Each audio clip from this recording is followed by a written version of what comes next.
Mga kabalita, pinagpapaliwanag ng Department of Transportation si Suspended Land Transportation Franchising and Regulatory Board Chairman Teofilo Guadis III. Kasunod yan ng mga alegasyon ng katiwalian kaugnay sa PUV Modernization Program.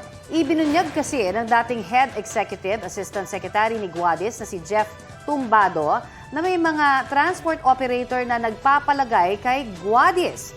5 million pesos umano ang lagay na iniaabot ng mga operator na may gustong hingin sa LTFRB. Gaya na lamang po ng pagkuha o pagpabago ng ruta, pati prangkisa, special permit at board resolution.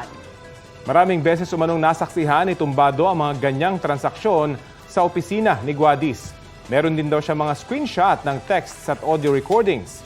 Sabi pa ni Tumbado, may mga nakakarating din na lagay sa mga matataas na opisyal ng DOTR at Malacanang. Wala pang direktang sagot ang DOTR at Malacanang sa mga alegasyon ni Tumbado. Pero sabi nila, hindi nila kinukonsinti ang anumang katiwalian. Kaya sinuspindi ni Pangulong Bongbong Marcos si Guadis habang gumugulong ang investigasyon.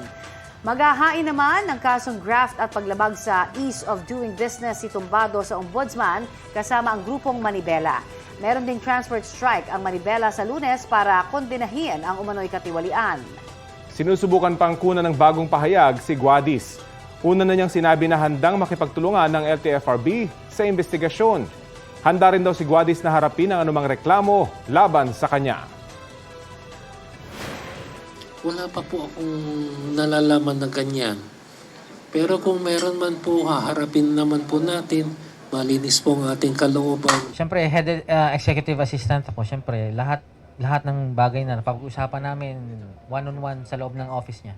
I believe victim din to si chairman. Biktima rin. Dahil may instruction daw from higher ups na alam mo yung SOP. Balita ko, may tututukan kayo tuwing 11 a.m. sa GTV. Alamin ang mahalagang balita at impormasyong dapat ninyong malaman sa Balita Ko tuwing Lunes hanggang Biyernes.